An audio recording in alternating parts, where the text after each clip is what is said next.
Alliance Assurance, plus qu'une assurance, une alliance. Pour bien s'entendre, il faut bien s'écouter. Rendez-vous sur M, la petite radio du Grand Maghreb.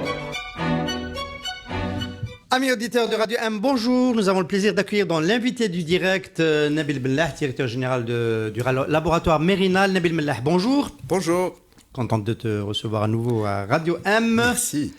Tu étais sur le chantier de Khmissat Khchna ce matin? Non, pas ce matin. Pas ce matin, pas ce dimanche. Je sais que le chantier de cette usine de Mérinal, cette nouvelle usine, prend beaucoup de temps. On aura le plaisir d'en parler tout à l'heure en fin d'émission. C'est une bonne nouvelle pour l'industrie algérienne. On espère qu'elle se concrétisera et qu'elle ira à son terme. Mais auparavant, voilà, on accueille un chef d'entreprise atypique qui descend encore tous les vendredis dans le Hirak. Les autres chefs d'entreprise ont cessé de le faire. Beaucoup ont cessé de le faire. J'en ai croisé à la place Audin, juste à côté ici, au début, les 5-6 premiers vendredis, qui ne descendent plus.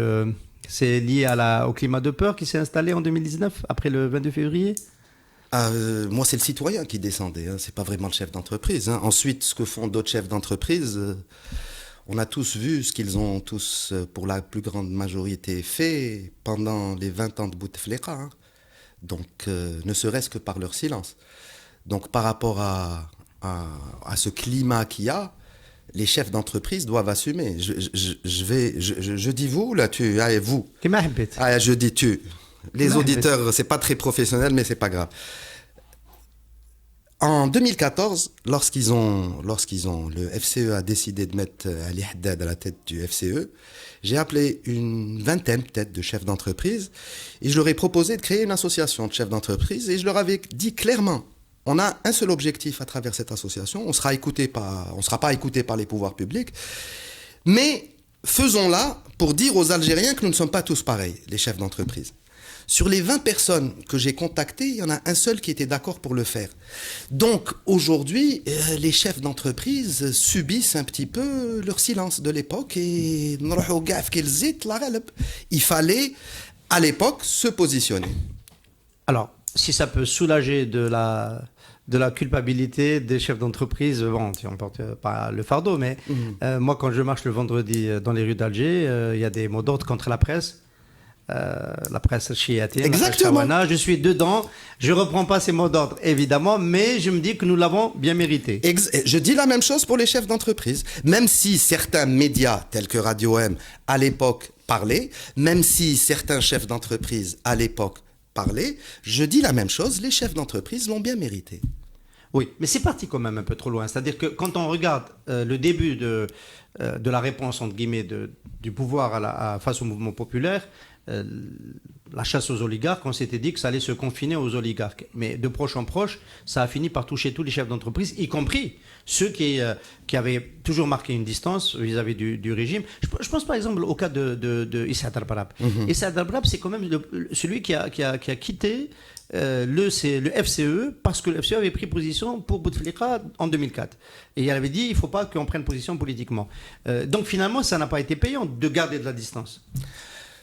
Je ne vais pas parler d'Issa Darbarab, je vais parler de Sévital. Je n'aime pas personnaliser parce que Issa Darbarab, j'ai rien à dire sur lui. En revanche, Sévital, je peux parler. Sévital, qu'on le veuille ou pas, la question qu'il fallait se poser, c'est est-ce que Sévital est une entreprise qui est utile à l'Algérie ou pas? À l'époque, avant le Hirak, il y a un journal qui avait demandé à certains chefs d'entreprise de s'exprimer sur le cas de Sévital. Et je m'étais exprimé pour dire que ce n'était pas normal.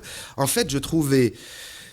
personnellement, la mafia politico-oligarchique bien plus dangereuse au temps T que Sévital. Et donc, il fallait... Mais quand tu dis la situation, c'est parti trop loin, mais le silence des chefs d'entreprise aussi est parti très loin. C'est-à-dire qu'à l'époque, on a vécu quelque chose de dramatique pour le pays et personne ne parlait. Enfin, personne. Rares étaient ceux qui parlaient. Cette réaction est à la mesure de l'absence totale de réaction des chefs d'entreprise à l'époque où on emmenait l'Algérie. Moi, j'avais appelé ça la vénézualisation de l'Algérie. Aujourd'hui, il faut en assumer les conséquences.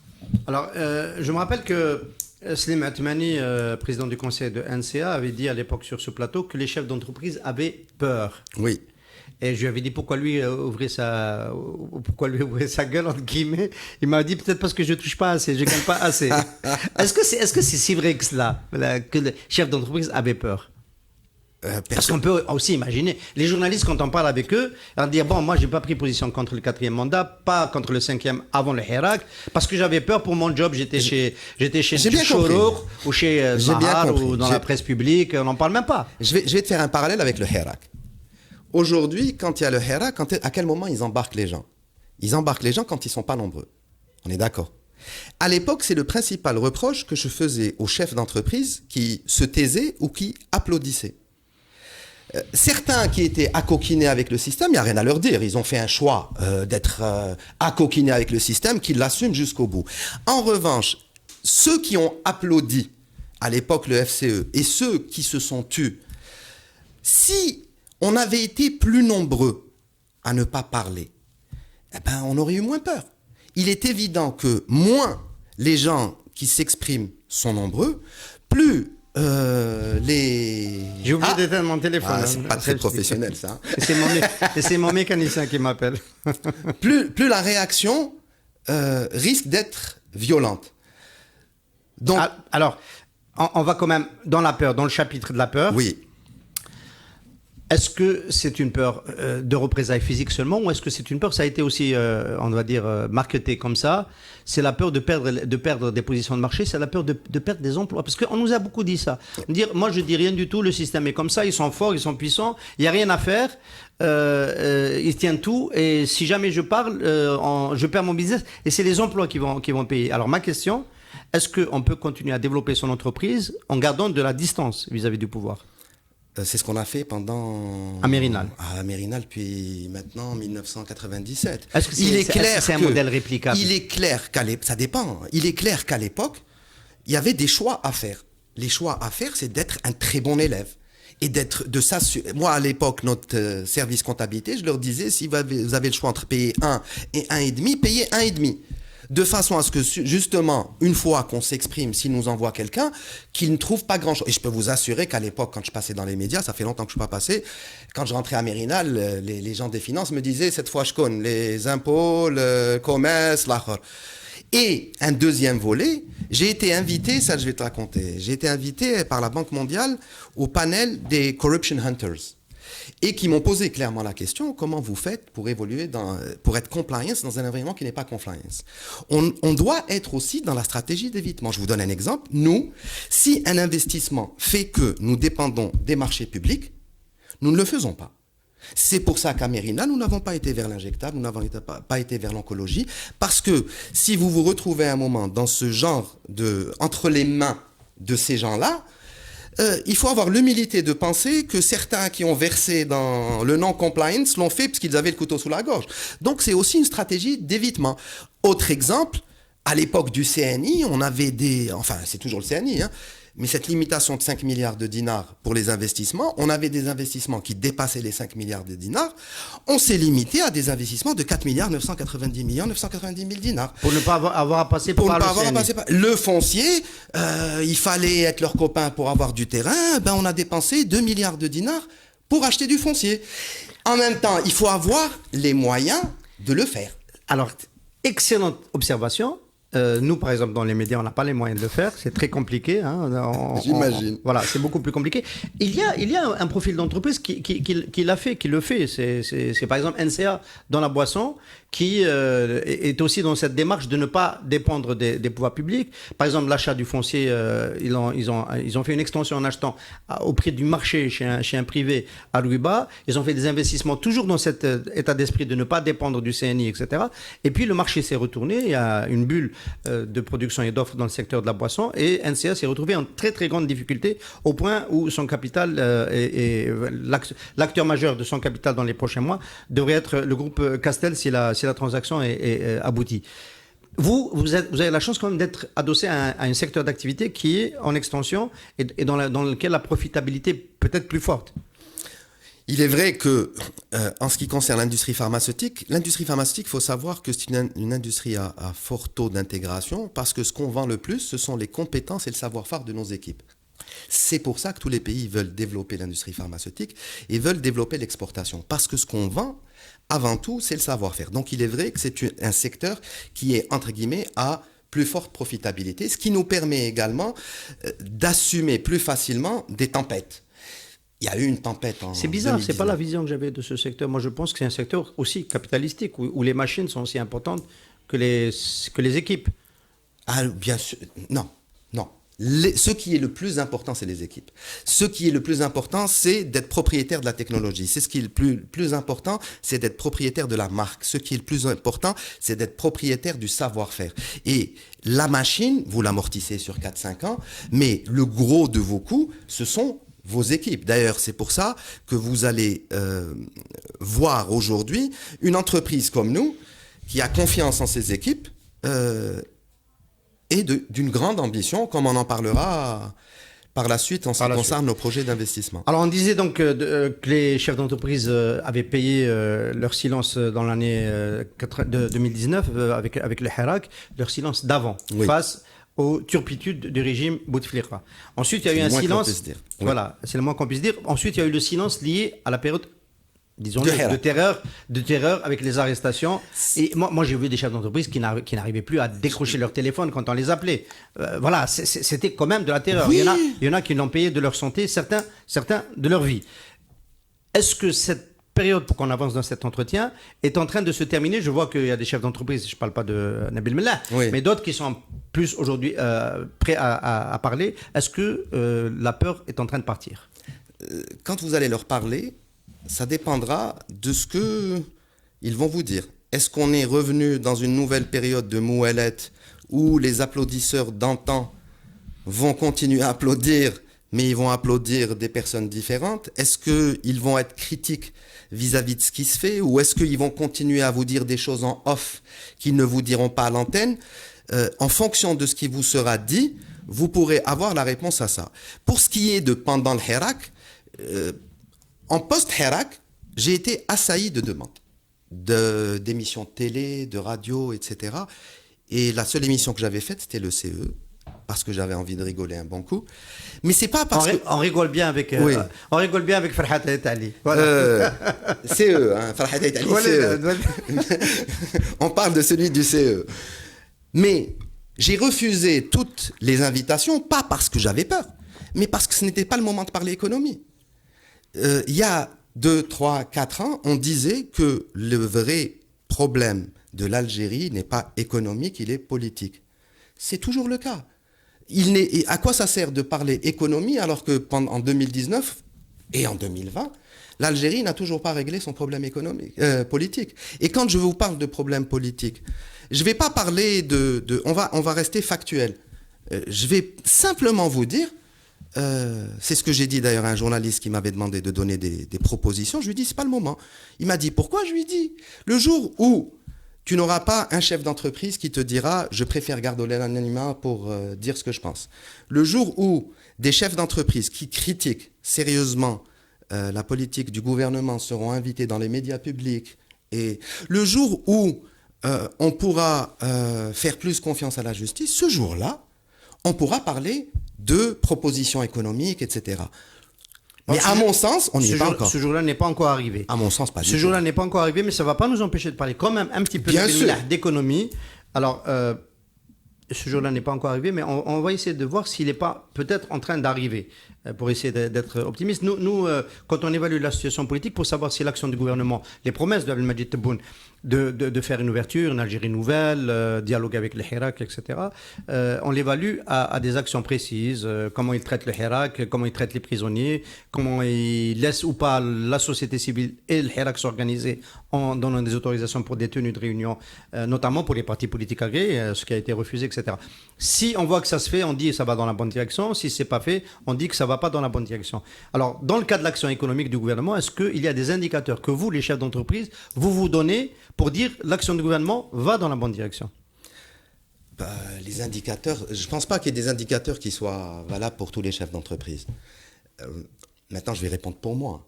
Si vous me parlez d'indicateurs, je vais vous parler, c'est exactement les mêmes indicateurs que ceux dont vous parlez pour le politique, sauf que j'aime bien souvent faire ce parallèle entre entreprise et politique. vous parliez d'indicateurs qui sont la liberté d'opinion pour les politiques. Moi, je parle d'indicateurs qui sont la liberté de critiquer. Est-ce que vous avez vu des chefs d'entreprise, ou même pas des chefs d'entreprise? C'est pas plutôt la liberté d'entreprendre? On va y arriver. Ça, on va y arriver. Mais aujourd'hui, est-ce que vous avez vu beaucoup d'experts, on a beaucoup d'experts en Algérie, ou de chefs d'entreprise, être invités dans les médias pour avoir un discours critique vis-à-vis de ce qui a été fait ou de ce qui est en train d'être fait? La réponse est non. Donc, c'est pratiquement la même chose. Et encore une fois, un chef d'entreprise a besoin d'institutions fortes. Ces institutions qui garantissent la transparence, la cohérence, la visibilité. Certains vous diront que c'est encore trop tôt pour en parler. En revanche, il y a une chose dont on peut se rendre compte aujourd'hui, c'est cette relation au temps. La relation qu'il y a au temps aujourd'hui reste la même. Ça fait maintenant 100 jours.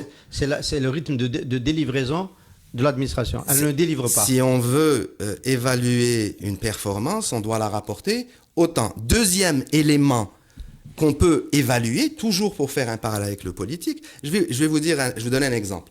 Certains think tanks qui, à l'époque, ne parlaient pas politique, mais qui étaient assez critiques, tout en refusant de parler politique pour ne pas se décrédibiliser, je peux le comprendre, bien que le problème était politique, tels que Nebni, par exemple, pour ne citer que cela. Si aujourd'hui ils sont invités à dialoguer avec, j'allais dire le système, pour parler économie, iront-ils? Certains vous diront, et je peux le comprendre, moi j'aurais du mal à aller à une réunion parler économie alors que Nour El-Houda est en prison. On est aussi citoyen. C'est-à-dire chef d'entreprise, c'est notre métier. Mais notre identité, on est citoyen. Moi j'aurais du mal à aller m'asseoir pour aborder des problématiques économiques alors qu'une étudiante de 20 ans de Tlemcen est en prison. Ça pose un problème.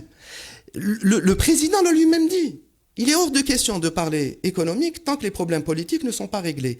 Aujourd'hui, si on se contente des 3 libertés fondamentales, en fait, le but, on n'a pas. En face, moi, je n'ai pas les gens que j'aurais aimé avoir. Mais, à la limite, je peux m'en contenter si j'ai des contre-pouvoirs.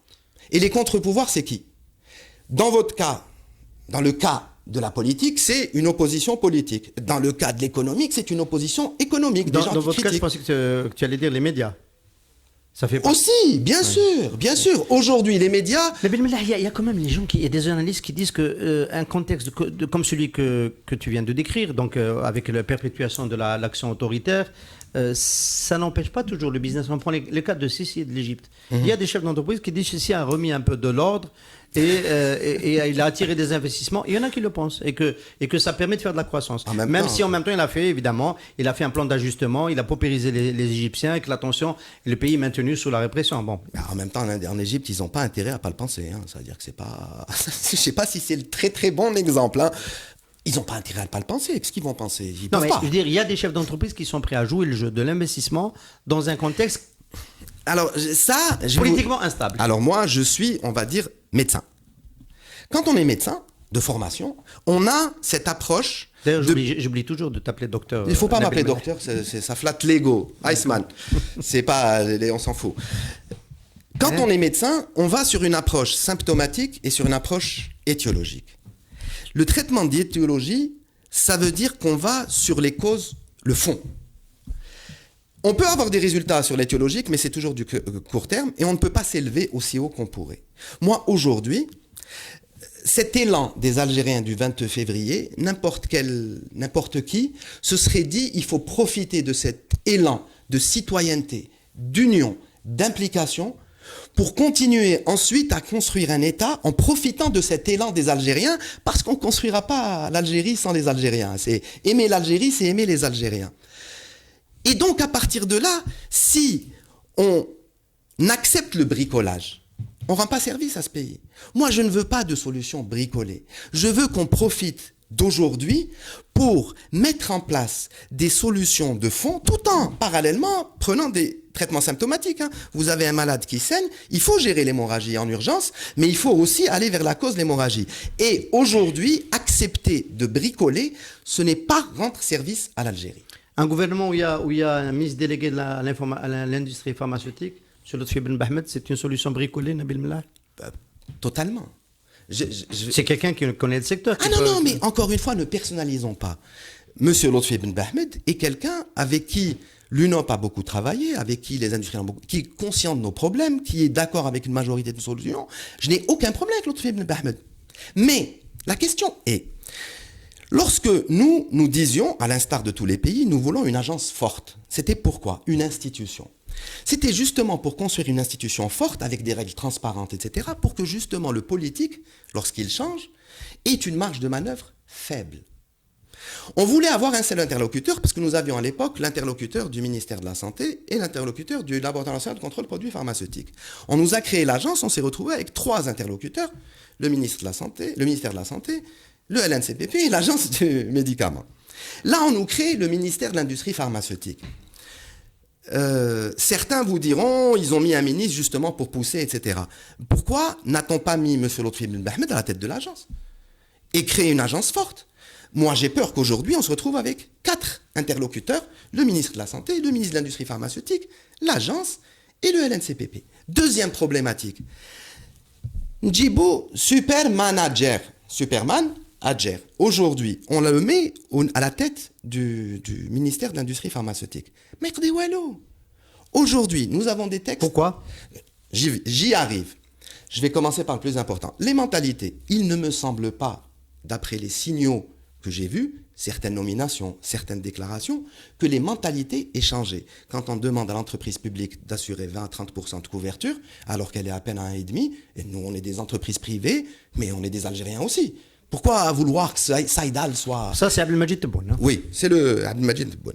Ça, c'est une problématique de mentalité. Il ne me semble pas que les mentalités aient changé. Il ne me semble pas qu'on aille vers les compétences et les gens qui sont dans le système pour regrouper ces compétences et trouver les meilleures solutions. Ça, on va y aller. Deuxième élément. Les textes réglementaires aujourd'hui sont dépassés. Ça fait 15 ans qu'on le dit, c'est l'incurie. C'est très grave. On pourra en parler par la suite. Troisième élément, le processus de changement réglementaire en Algérie est pas chronophage. C'est terrible.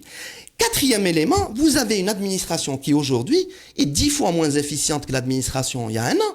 Parce qu'aujourd'hui, l'administration, elle n'a pas peur, elle a très peur. Je donne souvent l'exemple du programme d'importation des intrants et des produits pharmaceutiques. Cette année, on a eu 8 signatures sur le programme. D'habitude, c'est le directeur de la pharmacie qui met sa griffe et qui signe. Cette année, personne n'a voulu signer. Donc, il n'y a aucune griffe et il y a 8 signatures. Moi, pour délirer, je leur ai dit, le Hirak, il a dit, l'administration, elle a dit, signer au gars. Pour couvrir pour se dédouaner. Donc, avec tous ces éléments-là. Le paramètre temps devient ingérable. C'est compliqué. Et 8, ça aurait dû être combien? 8 signatures? Normalement, c'est une seule signature. Une seule signature avec la griffe. Là, vous avez 8 signatures sans nom. Oui.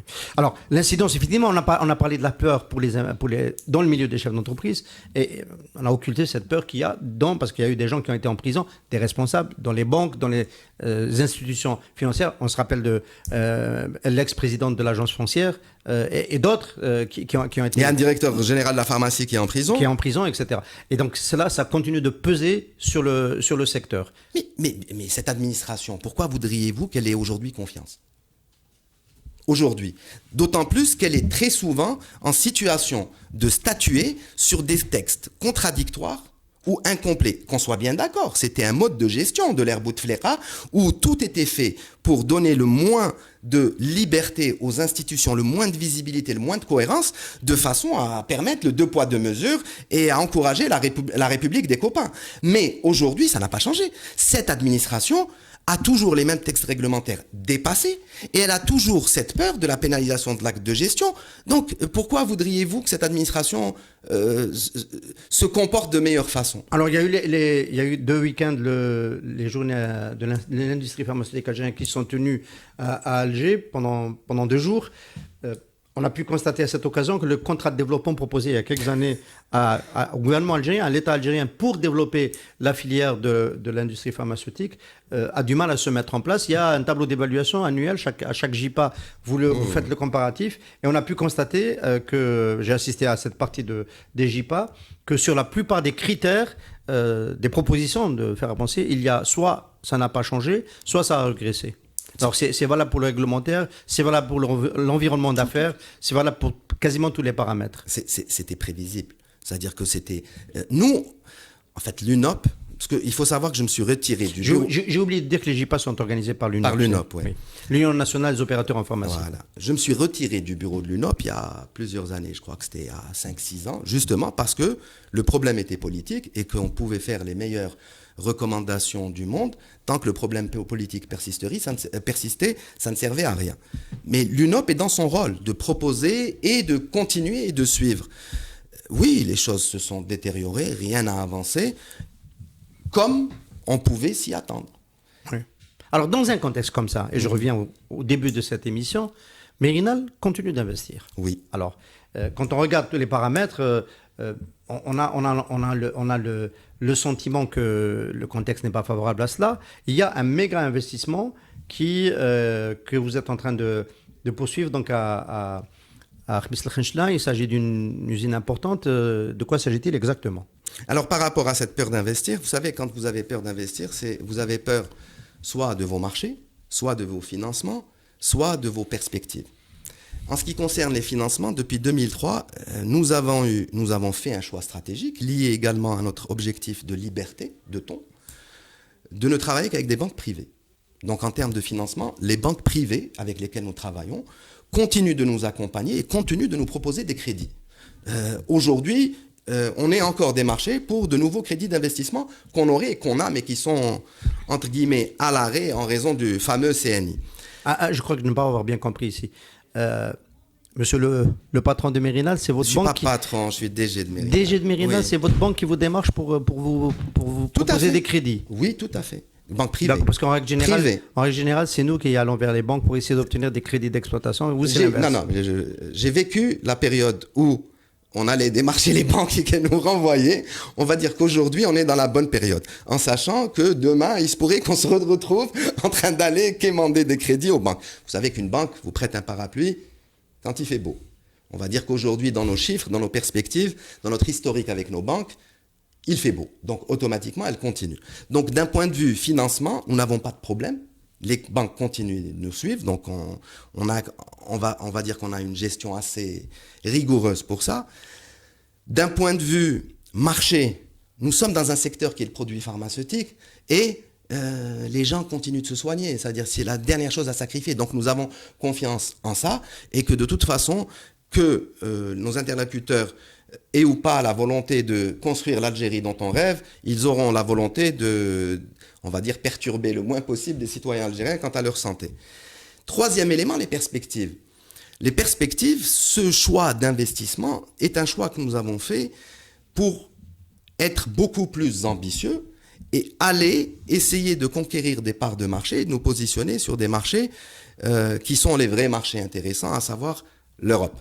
Donc c'est un investissement qui est destiné majoritairement à l'export, parce que nous avons déjà des demandes dans le cadre du contract manufacturing, de la sous-traitance. Nous avons identifié des avantages compétitifs que l'Algérie a, liés à son positionnement, liés à certains éléments aussi, et qui nous permettent aujourd'hui d'être très confiants en notre capacité de nous positionner en tant que façonnier pour l'Europe sur une certaine gamme de produits, qu'on soit bien d'accord. On est même en train de penser à des investissements dans la filière en amont sur des principes actifs pour faciliter aussi ce type de positionnement. Mais bon, pour ça, il faut qu'on ait plus de visibilité. Ce serait un peu de l'intégration en amont que vous feriez pour le marché extérieur? Pas vraiment pour le marché extérieur. Si je vais pas en dévoiler beaucoup sur ce qu'on a identifié, mais aujourd'hui, on a identifié certaines niches sur lesquelles on peut se positionner dans une première étape comme façonnier pour certains pays européens, mais dans une deuxième étape, on pourra même éventuellement lancer nos propres gammes dans ces pays européens. Faut pas manquer d'ambition, hein. C'est-à-dire qu'on espère pouvoir le faire. C'est pour ça que nos investissements, on les a continués, on reste avec des perspectives sympathiques parce que déjà, avant la fin de l'investissement, je vais vous faire une petite confidence, hein, il y a à peine une semaine, on a reçu un appel d'un partenaire avec qui nous travaillons déjà, qui nous a demandé de lui fabriquer un certain nombre de millions de boîtes d'un produit. Donc oui, Il y a un positionnement, c'est lié aussi à la mutation qui est en train de subir le secteur pharmaceutique mondial. Cette mutation va fragiliser certaines entreprises, pas les multinationales, qu'on soit bien d'accord, qui vont sacrifier certains portefeuilles de gamme en faveur d'autres portefeuilles de gamme sur lesquels elles sont plus sécurisées, à savoir la biotech et compagnie. Et donc, cette mutation de l'environnement pharmaceutique mondial, pour nous, ouvre des opportunités pour l'Algérie. Enfin, pour Mérina. Alors, je vais essayer d'expliquer cela dans un langage un peu plus facile pour nos auditeurs. Est-ce que ça signifierait que, par exemple, les constructeurs automobiles en Europe, oui. Les constructeurs automobiles en Europe vont se recentrer sur une industrie où ils sont plus protégés, qui n'est pas encore tout à fait mature, qui est naissante, l'automobile hybride ou l'automobile électrique, et ils vont délocaliser la production, façonner la production des voitures atmosphériques dans les pays proches, plus en Chine parce que ça pose des problèmes d'un autre type. Et donc, cette transformation, on va dire, de la façon de produire et de la chaîne de valeur va peut-être profiter à des gens qui veulent faire... Est-ce que c'est pas un peu la même chose dans le milieu de la chimie et de la pharmacie? C'est presque ça, mais je ne connais pas le milieu auto. En revanche, pour le pharma, je vais vous dire ce qui se passe. Aujourd'hui, vous avez des laboratoires multinationaux qui ont un portefeuille de gamme et qui ont un portefeuille de gamme de biotech où ils ont une rentabilité qui est, disons-le, monstrueuse. Et ça ne tombe pas dans le domaine public de sitôt. Indécente. Même quand ça tombe dans le domaine public, ils ont réussi à mettre en place une réglementation des biosimilaires qui bloque. Vous avez des produits qui sont tombés dans le domaine public pour lesquels vous n'avez toujours pas de biosimilaires. Donc, ils ont ce portefeuille-là et en même temps, ils ont des produits vieillissants et ils ont en face des structures, des organismes payeurs qui leur font chaque jour de la pression pour réduire les prix. Donc, nous, dans notre vision, nous pensons que ces multinationales, d'un point de vue prix, vont sacrifier le portefeuille chimique, d'un point de vue prix, en faveur du portefeuille bio. En sachant que, en le faisant, qu'est-ce qui va se passer? Comme on sait tous qu'aujourd'hui, à la tête de toutes les multinationales, c'est des financiers. Ils vont aller là où ils peuvent, avoir un coût plus faible. Et là, on est en compétition, mais sur certains produits, on a de meilleurs avantages compétitifs que l'Inde. Ça, c'est nouveau. Sur le high volume, low value, on a des avantages compétitifs. High volume, low value. Gros volume, faible valeur. Si vous mettez dans un conteneur de 20 000 euros de marchandises dans un conteneur, l'Algérie, c'est 200 euros pour l'Europe. L'Inde, c'est 2000 euros. Donc déjà, il y a un impact. Deuxième élément, on sait que c'est des financiers qui sont à la tête des multinationales. Les financiers veulent travailler à stock zéro. Sur un produit à fort volume, allez faire du stock zéro avec l'Inde où il vous faut 1 mois et demi pour... Sur d'autres produits à grosse valeur ajoutée, pour le moment, nous sommes perdants parce que les Indiens ont déjà commencé l'intégration du principe actif. Donc, même s'ils sacrifient son coût de production, ça marche sur le principe actif, il la garde. Donc, sur les produits à forte valeur ajoutée, aujourd'hui, nous n'avons pas d'avantages compétitifs. Nous avons des avantages décompétitifs. Mais en même temps, il faut savoir que l'environnement dans lequel on évolue, aujourd'hui, c'est un discours qui mise aussi sur une Algérie qui est plus belle. Parce qu'aujourd'hui, notre environnement fait que nous avons des coûts qui sont supérieurs à d'éventuels concurrents qu'on pourrait avoir en Europe et qu'on pourrait avoir aussi dans le Maghreb, sur ce type de marché-là. Alors, l'évolution des coûts, ça dépend... Alors, il y a une partie de votre décision d'investissement, ça je le découvre avec plaisir, qui dépend des grandes mutations à l'international. Parce que souvent, les chefs d'entreprise avec qui je discute sur le plateau de l'invité du direct sont plus quand même le nez sur le marché local, sur l'évolution des acteurs sur le marché local. Et en dehors de quelques acteurs qui ne sont pas encore des acteurs globaux, c'est peut-être l'une des premières fois où c'est une grosse décision d'investissement qui est prise en fonction des évolutions à l'international. Je vais vous dire pourquoi. Parce que tout simplement, on a commencé l'exportation en 2007. Et en 2007, on s'est rendu compte, évidemment, vers l'Afrique, parce qu'on n'avait pas assez de capacité de production pour pouvoir aller ailleurs. Il vous fallait un nouvel investissement. On s'est rendu compte qu'en Afrique, si vous voulez être ambitieux aujourd'hui, il faut investir localement. Parce que l'Afrique a raison. L'Afrique, c'est pas une poubelle.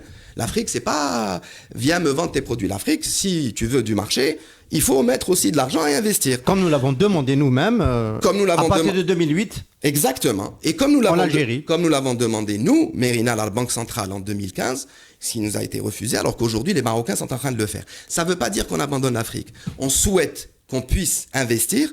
Si on ne peut pas investir en Afrique, on ne pourra pas être ambitieux en Afrique.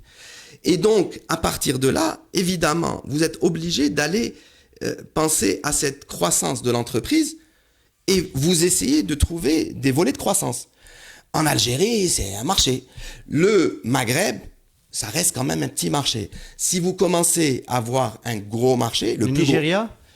Le Nigeria est un marché qui est très très compliqué d'un point de vue market access. Et le Nigeria et le Ghana, je pense, ont déjà commencé à lier l'accès au marché à l'obligation d'investir, comme l'Algérie. Et donc, si vous voulez avoir des parts de marché au Nigeria, il faut aller monter une usine là-bas. Ce que nous, Algériens, nous ne pouvons pas. Moi, je suis révolté quand on laisse des pays venir prendre des parts de marché chez nous et qu'on ne nous laisse pas faire la même chose. Alors, je cite là, à ce moment-là, parce qu'on doit, on doit finir. Là, Linda va attendre, elle va attendre. On va largement déborder. Rester sur cette excellente note ou finir sur une note peut-être un peu moins amusante. Quand on a ces omissions, quand on est en train de se déployer à l'international et qu'au même moment, il y a dans la loi de finances un plafonnement des dépenses de promotion dans le secteur de la pharmacie à 1% du chiffre d'affaires, on est dans une demande parallèle, j'ai l'impression. Alors, Linda va m'en vouloir parce que moi, j'ai envie de finir sur 3 éléments. Alors, il y a cette histoire de plafonnement des frais de promotion médicale à 1%.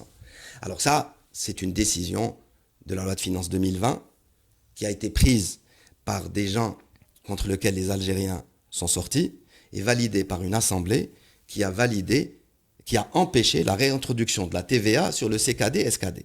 Donc, il faut remettre un petit peu les choses dans leur contexte. Ensuite, cette décision-là est complètement télébarquiste.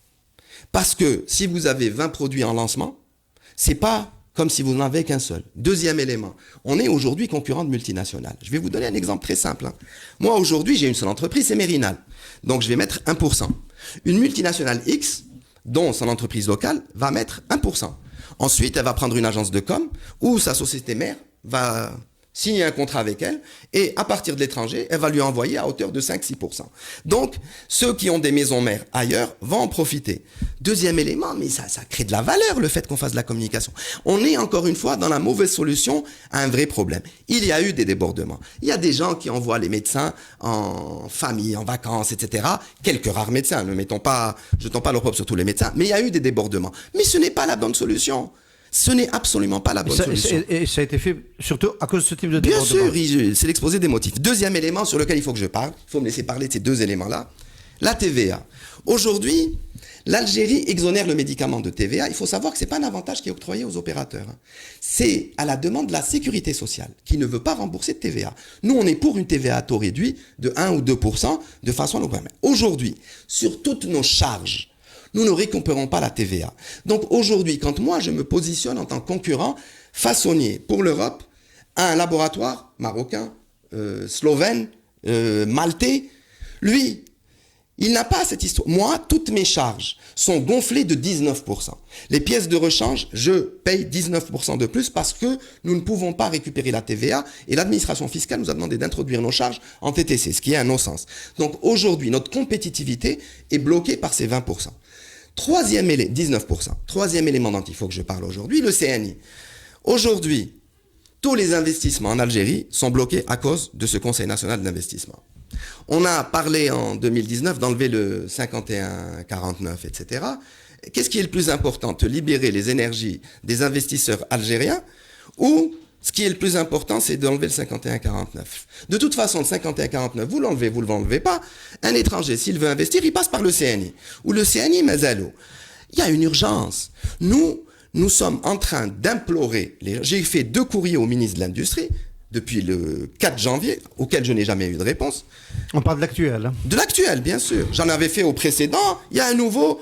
Je reste structuré. Il y a un nouveau, je fais le courrier. Et pour lequel, aujourd'hui, je vous le dis, nos investissements sont bloqués.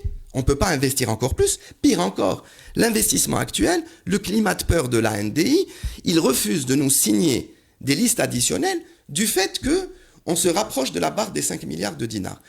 Un petit exemple, sur l'un des produits de nos investissements qu'on a importés, des équipements, on a payé 19 millions de dinars de TVA. Si je pouvais récupérer cette TVA, je m'en fous. C'est pas un problème. Sauf que nous, dans l'industrie pharmaceutique, Cette TVA, pour nous, elle est perdue. Et cette TVA va faire que tous nos coûts vont être augmentés de 19%. Donc ce CNI, c'est une urgence vitale et je peux vous dire que je connais beaucoup d'entreprises dans le pharma et hors pharma qui aujourd'hui sont à l'arrêt à cause de ce Conseil national de l'investissement dont on sait tous pourquoi il a été créé. Puisqu'on sait pourquoi il a été créé, qu'on enlève en urgence et qu'on laisse les gens investir et être ambitieux pour ce pays. Je rappelle que Farhat Etali, ancien consultant de Radio 1 et actuel ministre de l'Industrie, est favorable à la suppression du Conseil national de l'investissement présidé par le Premier ministre. Et ce que l'on fait. Et à ce qu'on dit, je ne pense pas que ça dépende de lui, ni peut-être même d'ailleurs de son chef du gouvernement, M. Djerad, ni peut-être même d'ailleurs de Abdelmajid Tebboune. On se pose des questions sur qui dirige ce pays. Merci beaucoup. Avec plaisir. Merci beaucoup Nabil Mellah d'avoir animé cette émission. Alliance Assurance, plus qu'une assurance, une alliance. Pour bien s'entendre, il faut bien s'écouter. Rendez-vous sur M, la petite radio du Grand Maghreb.